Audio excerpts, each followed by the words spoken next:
Hello and welcome to all my fellow Namtarians. This is your leader, Namtox, and I am here with my first inaugural episode of Namtox's Factual Opinions. And today, we are going to take a look at a game I've been playing over the weekend called Recore. And this is going to be my impressions, my review, it's going to be my factual opinion on the game. Because people think opinions, it's my opinion, it can't be wrong. Or my opinion is this. Shut up. Opinions can totally be wrong. I'm here to give you the right one, so let's begin. This is going to be the only word you guys need on a Recore.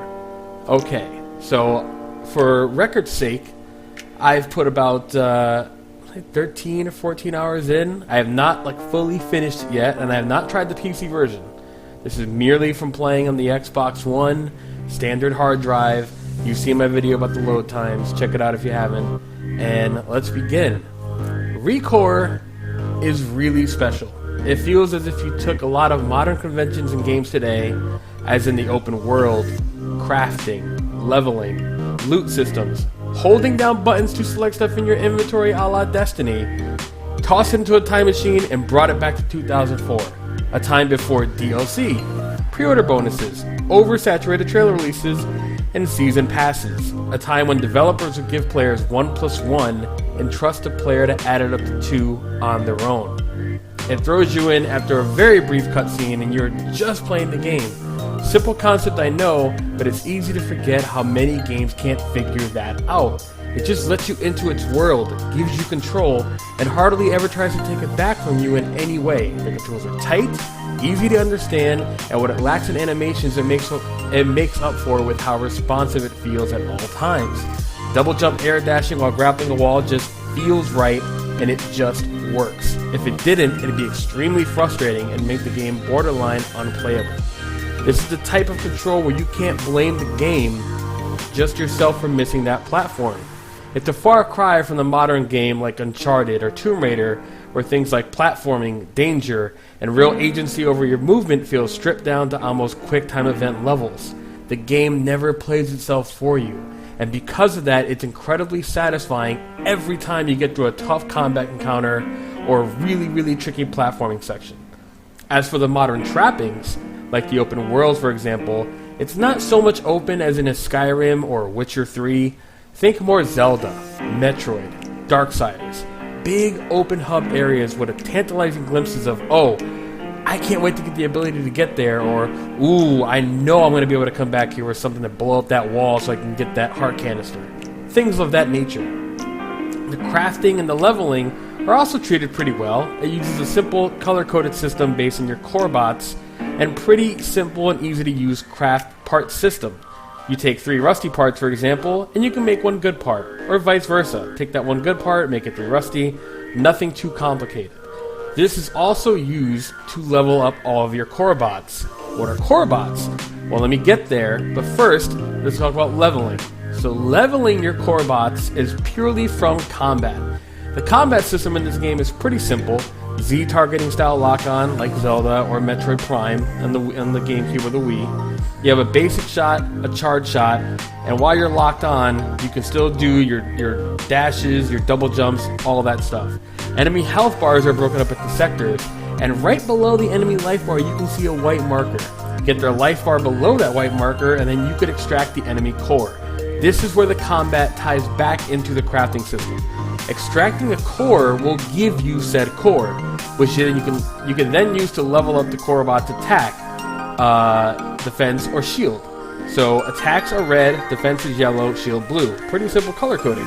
If you don't extract the core, you will instead get more crafting parts to make gear with. And the gear is fully customizable. It shows up on all of the core bots, and it really adds some personality, especially because you can see all of these changes in every cutscene in the game. It's all rendered in real time.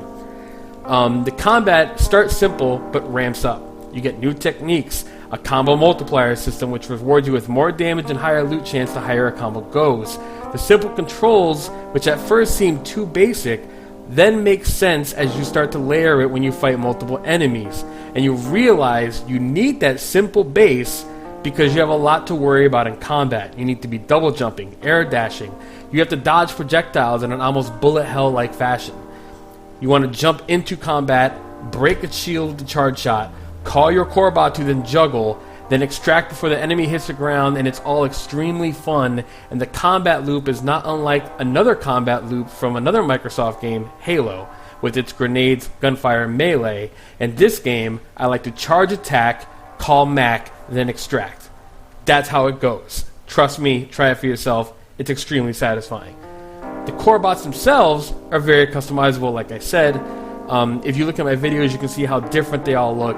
But no matter how much you dress them up, the personality of all your core bots always comes through. This game does a terrific job with establishing and building characters. Not too dissimilar from Wall-E. None of the core bots speak a language you understand. It's all blips and bloops and, something like out of Star Wars. But Jewel understands them, and the player understands them, because their personality is so well established that every time they speak or something happens to them, you feel for them. You feel for them more than a billion normal speaking characters and a ton of other games that come out lately. Really, really great job they did there. Jewel is very well developed. You'll believe in her adventure. Her questions as to why and what happened to her father, what's happening on New Eden, and what happened to Earth are extremely well done. You will end up wanting to solve the mystery as much as she does. The game, however, is where we all bring it down a notch. It does have faults. It's not perfect. Little bugs such as your core bots going through, geometry, aren't too bad, but they can break up the immersion. On the flip side, the core bots never get stuck on anything, which is really useful to have companions that actually know what they're doing and can actually fight for themselves, which is, a nice surprise from having 3 or 4 guys with you, AI squad mates who, will never kill an enemy one time throughout the entire game, like Dynasty Warriors or Gears of War. They all suffer from that problem, not in Recore. However, the biggest issue with the game that you cannot ignore are the load times. The load times, which I made a video of and you can take a look at, they can be frustrating, 35 to 45 seconds, and downright bad at others. Some huge hubs or dying will have a load of up to 1.5 minutes, up to 2 minutes, where you're just staring at a pretty plain, dull load screen. As of right now, I haven't tested it on a PC or an external drive, so this Tuesday, I will chime in with my impressions, and I'm sure by now there's a bunch of videos on the internet of people with top-tier PCs testing it out. However, despite the minor quirks, the bad load times, I never want to stop playing.